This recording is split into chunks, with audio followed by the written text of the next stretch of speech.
ちは。スピリチュアルで夢実現を提供するスピリアルアカデミーザガイアハウスオーストラリアの開運先生術師、新海真希です。さあ、今日はドラゴンヘッドのお話をします。私はとてもこのドラゴンヘッドを大切に、しておりますので、これまでもいろんな動画を出しているんですけれども、どうしても改めてこの動画を撮るという必要を感じましたので、そのお話をします。その前に、いつもこの動画を見ていただいてありがとうございます。そして初めてここに訪れてくださった方も、その出会いに感謝したいと思います。チャンネル登録がまだの方は、ぜひ登録をお願いします。ここにいらっしゃる皆さんはとても素敵な波動を持って、ここに参加してくださってる、ただ見てるだけかもしれないけど、でもそれはものすごい波動を私たちにね、届けてくれるものです。ですので、ぜひ、皆さんにもお裾分けしたいと思っております。それから、この言葉でのね、耳よりもね、目でね、文章で読みたいんだという人もいますので、私はアメブロと、それからノートで先生術の詳しいこういった考察、動画で上げているものを文章で起こして出しておりますから、そちらが気になる方はぜひチェックしてください。特にノートでは、ちょっとこうドラゴンヘッドについてとかね、リリスについてとか、テキストの一部を切り取ったような情報を有料にはなりますけれども、お届けしていたりしますので、チェックをしてみてください。気になる方はね。そして、インスタグラムの方では毎週金曜日に朝、開運ライブをしています。短いライブですけれども、開運の音や波動を1週間皆さんをそれで包むようにお届けしているので、そちらもぜひ合わせてご覧いただきたいと思います。さあ、それではドラゴンヘッドのお話に戻ります。今年1月の12日にドラゴンヘッドがお羊座から魚座へと移動しました。そして2026年の7月の27日までこの魚座に指定することになります。で、天体の動きっていうのは、お羊座からお牛座って順番にゾディアックの12星座を、左回りに進んでいくわけですけど、ドラゴンヘッドはですね、天体の動きとは異なって、魚座からスタートして、水亀座、ヤギ座っていう方向へ、この12星座を逆行していくのが普通です。そして、お羊座で一周を終えます。それから、新時代占星術、私の提唱しているにおいては、特にドラゴンヘッドはとても大切と捉えていまして、なぜならば、私たちの人生を今世という限られた人生ではなくて、それを超えた魂のジャーニーの中の一つのインカーネーションって英語で言いますけど、肉体を持って生まれることですね。として捉えるための感じ点です。そしてこれからの時代は、その意識がとても大事になると考えています。つまりですね、魚座のドラゴンヘッド期の1年半は、ちょうどここが始まりなので、魂の成長とかソウルジャーニーの新しいサイクルの始まりの期間と捉えることができる。だから今私たちは1月からそこに入っているので、大事な1年半を過ごしているということです。で、このね、今年の初めにサインをドラゴンヘッドが移動したことによって、今年は3月の食シーズン、もうすでに終わりましたが、その時も動画で詳しく書きましたが、乙女座の満月が月食で、3月のお羊座の新月が日食でした。なんで魚座じゃないかというと、月がお羊座に入ってすぐ魚座にドラゴンヘッドがギリギリのところに入ったところで起こったので、こういう新月になったわけですね。で、これではすごい強烈だったのも皆さんご存知だと思います。私も3月にだいぶいろんなことを手放しました。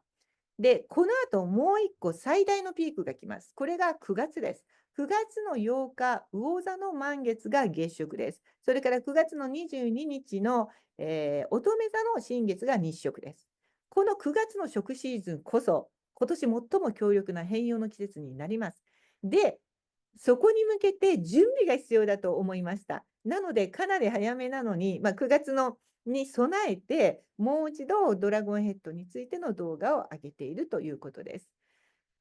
改めてまだ今日から1年3ヶ月も続いていく魚座のドラゴンヘッドの木をね、魂の成長のサイクルとして意識的に捉えて過ごすか過ごさないかで、これから18年続く新しいサイクル、輝かしいものになるかどうかが決まってくるということなんです。もちろん、この18年のサイクル、嫌なこともいいこともあったと思います。で、嫌なことが多かった人なんかはもう最低の18年なんだみたいに思う必要はありません。そこにいろんな学びがもちろんありました。ね、こうして今生きてるんだから、それは一つの感謝です。素敵な18年であったと捉えることは大事だと思うんです。ですが、全く同じ18年の景色であれば、私たちは学ぶために生まれてきた、だと捉えると、それは意味のないことになってしまいます。今度の18年はもう一つ上のところから景色を見てみたいと思いませんか？それをするために、この最初の魚座ドラゴンヘッド期、このスタートがとても大事だということになるので、改めてこれまでドラゴンヘッドの動画はたくさん出してきていますが、改めて考察を加えたいと思います。で、まず、ほとんどの方がご存知ですけれども、ドラゴンヘッドとドラゴンテール、何かというと、もともと月の通り道、白道、白い道と太陽の通り道、黄色い道、黄道、黄道は微妙にずれているんです。ずれているから、だって満月って新月と同じ場所にあるんでしょ、ずれてないじゃんと思うかもしれないですけど、少しずれているから、毎回月食や日食にならないわけです。満月も新月も。ずれてるんです、これぐらい。メビウスの輪みたいに、これが白道として、これが、太陽の通り道だとして、こういうふうに重なっているわけですね。だから、この2点だけ重なっている地点があります。そこがドラゴンヘッドとドラゴンテールということです。だからその近くの新月や満月が月食や日食になるということですね。でこれは伝説によると、そこでその2つの地点でドラゴンが月とか太陽を飲み込んでしまうから月食や日食になっていると言われています。なのでそれは何かの終わりと何かの始まりを象徴している場所でもあります。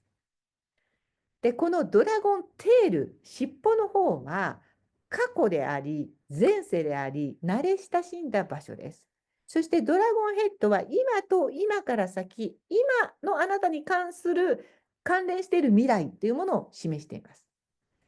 人生をソウルの成長のための魂のジャーニーとして、一つの学びとして捉えると、今回も地球学校に何かを学びに降りてきたのだという意味になります。そうするとですよ、ドラゴンテールのある前世も含めた過去の学びとか経験から築き上げてきた意識とか、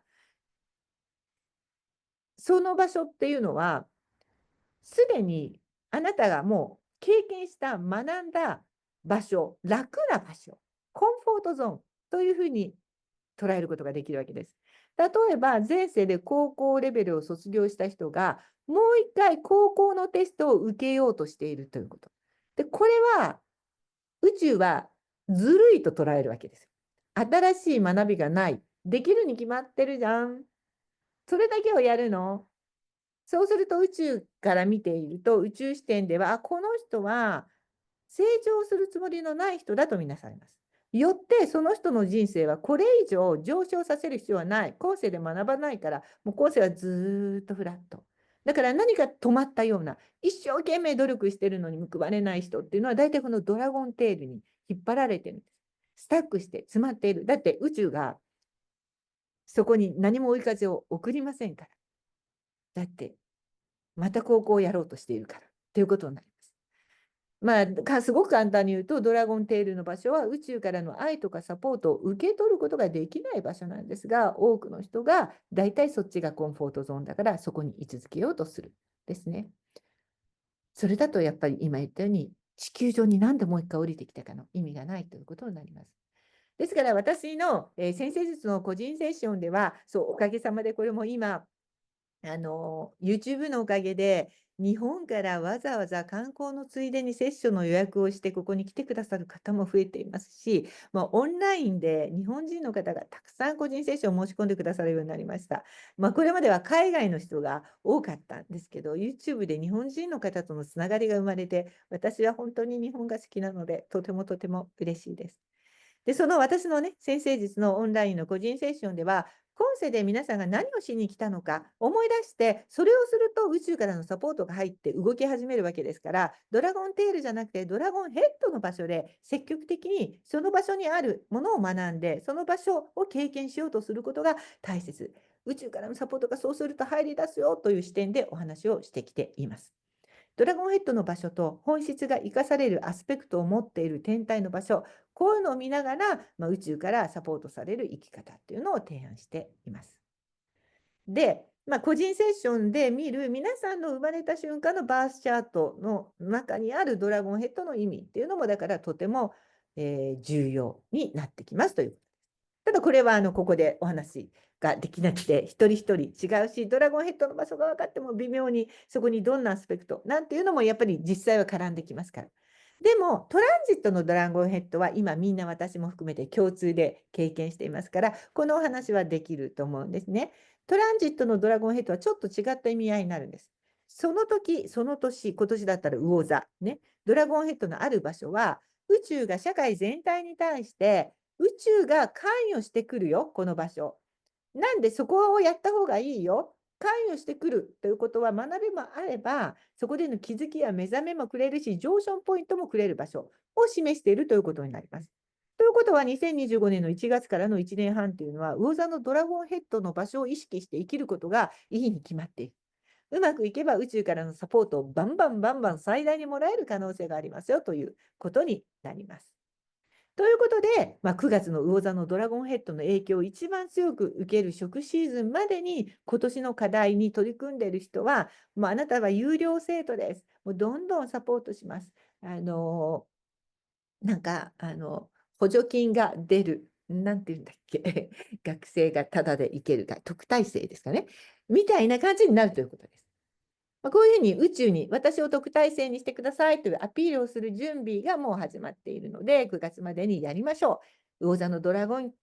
ヘッド期ってどういう意味かもう一度確認しましょう。ということで、今ざっとまとめていっておきたいと思います。ドラゴンヘッドが魚座。ということは、ドラゴンテールが乙女座。この18ヶ月ですね。魚座の精神的なつながりが光となって、乙女座の物質的なつながりは影となるということです。これが対比です。魚座のドラゴンヘッドはソウルの存在として私たち自身を捉える。こういう意識があると特待生になれます。もう一つ、魚座のドラゴンヘッドは自分自身の存在そのものをありのままで愛する場所です。これをしていると宇宙からサポートが入る。で、逆に乙女座のドラゴンヘッドは今世という限られた人生の中で見える結果を一生懸命出さなければ価値がないっていう勘違いをしている人になると、ここでスタックしてしまうということですね。それから魚座は見えない世界であり、見えないところでも成長して、見えないところでも豊かさを受け取っていることを思い出している生き方をする場所です。この生き方を意識を持ってすれば上に上がれる。乙女さんは逆に見えている世界、触れるものだけに意識を向けて、見えている結果しか見てない。ですから常に焦ってしまう。焦りがあると止まってしまう。魚座のドラゴンヘッドは直感や感覚で受け取ることを促しています。乙女座のドラゴンヘッドは細かく分析してよく考えて決定して理解しなければ何も始まらないという恐れを生む場所です。これは手放した方がいい。魚座は思いやりと他者への愛であり、乙女座は自分も他者もジャッジする。自分自身もこれできてない。他人もできてない。こういう場所です。どちらがいいか。ドラゴンヘッド、魚座がいい。それから魚座はもう60点でも許してくれる寛容な場所です。乙女座は100点を目指して完璧主義を示します。で、60点でもいいよって自分の子供に言ってあげられるようなお母さんであれば宇宙のサポートが入る。そういう感じです。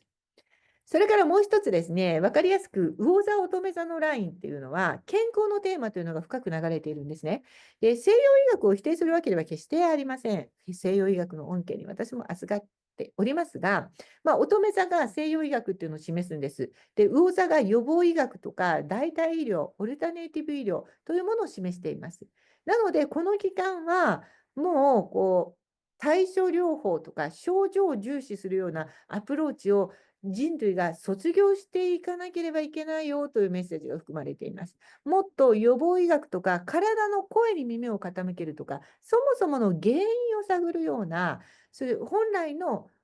アプローチ、この原点回帰、医療の部分ですることを促す時期でもあるので、そちらを意識的にしている方が、人の方が上がっていきます。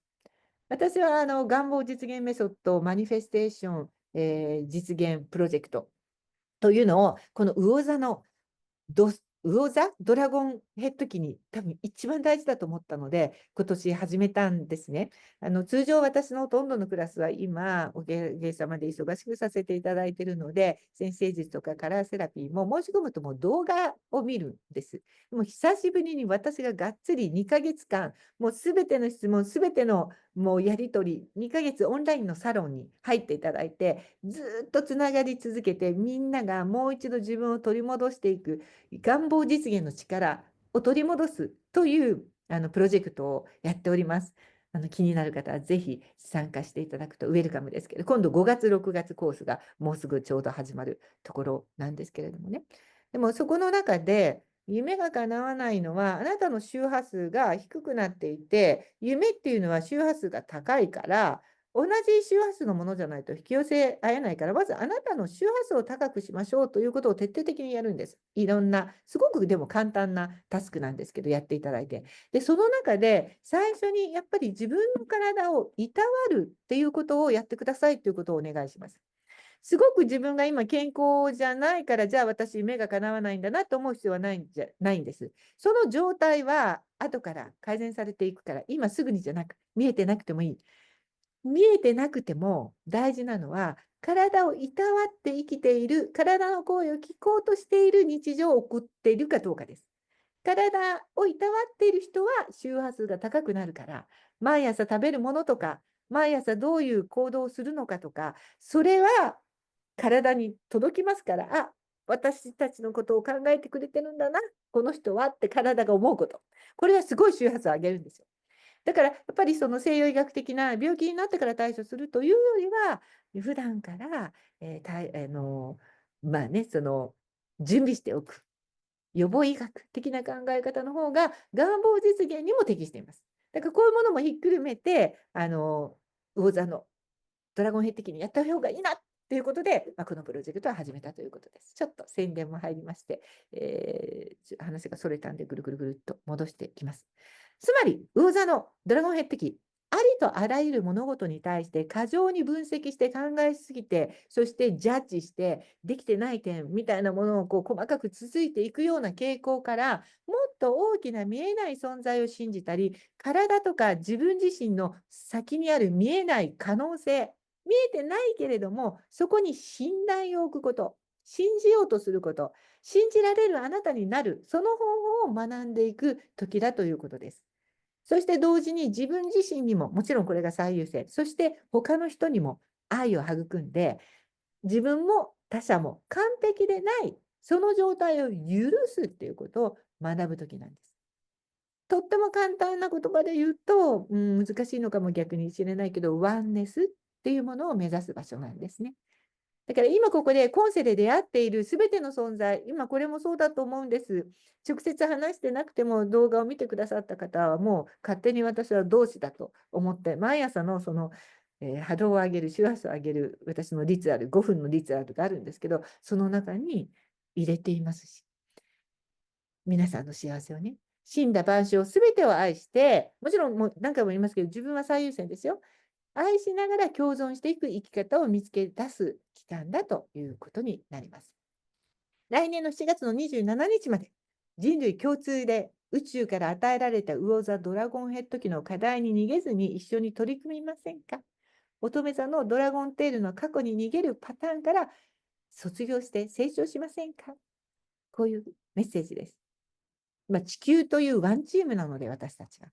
私たちの地球を自分自身という存在そのものの愛を見せることで守っていきましょうということです。ちなみに毎回言ってますから勘違いしている人は少ないと思いますけれども、乙女座が素晴らしく、魚座が素晴らしくて乙女座が悪いというわけではありません。私はもう最も大好きな星座の一つが乙女座の人たちで、友達ももちろん多いし、うちの娘もそうなんですけれども、で、どのサインにも光と影があるんですよ。ドラゴンヘッドの位置がそこに入っているときは、光が出やすいドラゴンヘッドと影が出やすいドラゴンテールというただの意識です。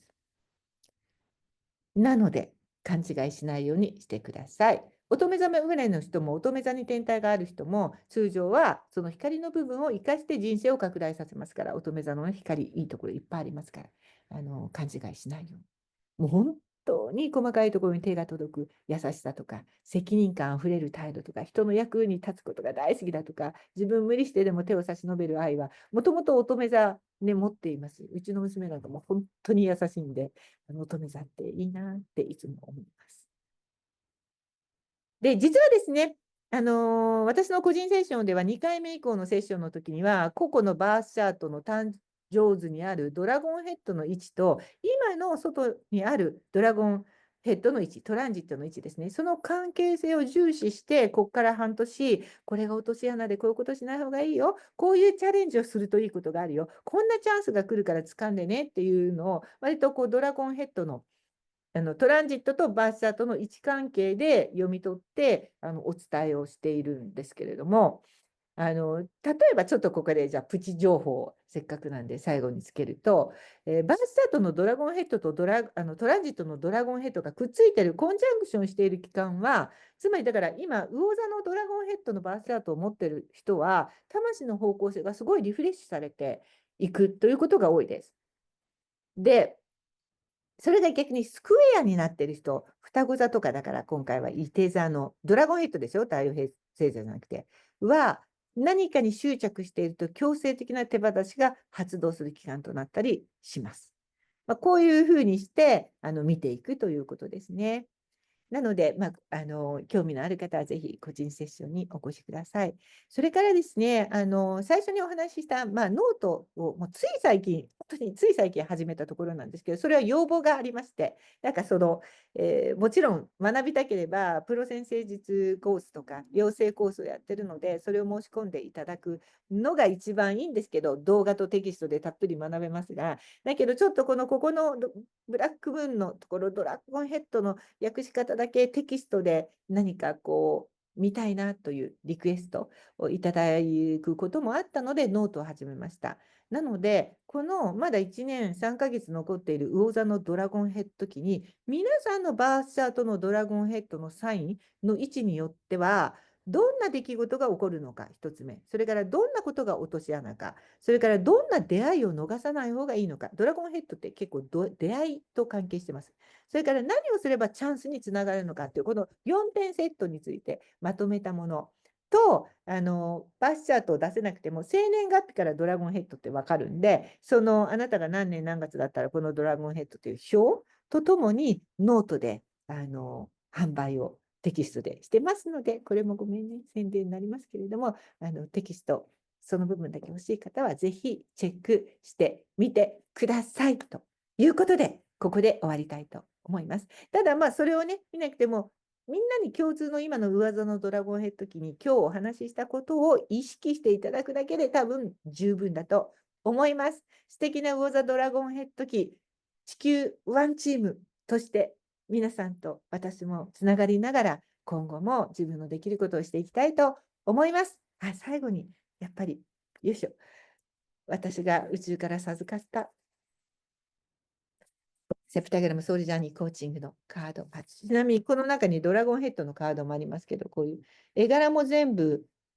宇宙から受け取ってますね。ドラゴンヘッドのカードはこうしてほぼ斜め上を向けて登っている登り竜を描いてください。そしてこの竜はレインボーにしてください。上はゴールドの場所に向かってください。これ全部その通りになってます。じゃあこれもこの中に入れて、改めてメッセージを受け取りたいと思います。では、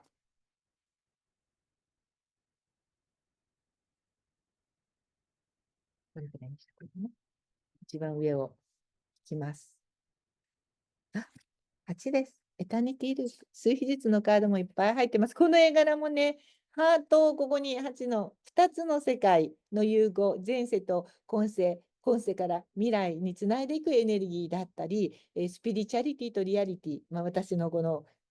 ガイアハウスってスピリアルアカデミーっていう登録になっているわけですけど、この学校のように2つの世界、エネルギーを循環させていくということがとても大切ですよ。地球を存続させるためにも、ここから始まる18年の魚座のドラゴンヘッド期からのね、18年の周期を私たち一緒にワンチームで地球を守っていきましょう。ということで、素敵な、このね、もう一個すいません。いや、実はですね、これ最後に最初に言っとけばよかったんですけど、このドラゴンヘッドの動画を撮れって、なんか宇宙から言われたんです。前にも何回もこれ撮ってるんですけど、ドラゴンヘッドのお話は、今もう一回絶対必要な人がいるからって言われて、緊急で撮ってますってさっき言ったのは、宇宙からこの動画必要、今5個ぐらい、これとこれとこれとこれのテーマであげてくださいっていうのを、こうなんか本当に夢で受け取りまして、これが1つ目。他にもまたいくつか挙げていきます。日本人の方に向けてのメッセージ、伝えてほしいメッセージというのも受け取っているので、別動画で話したいと思います。ということで、以上です。では、素敵なドラゴンヘッド上崎を過ごしましょう。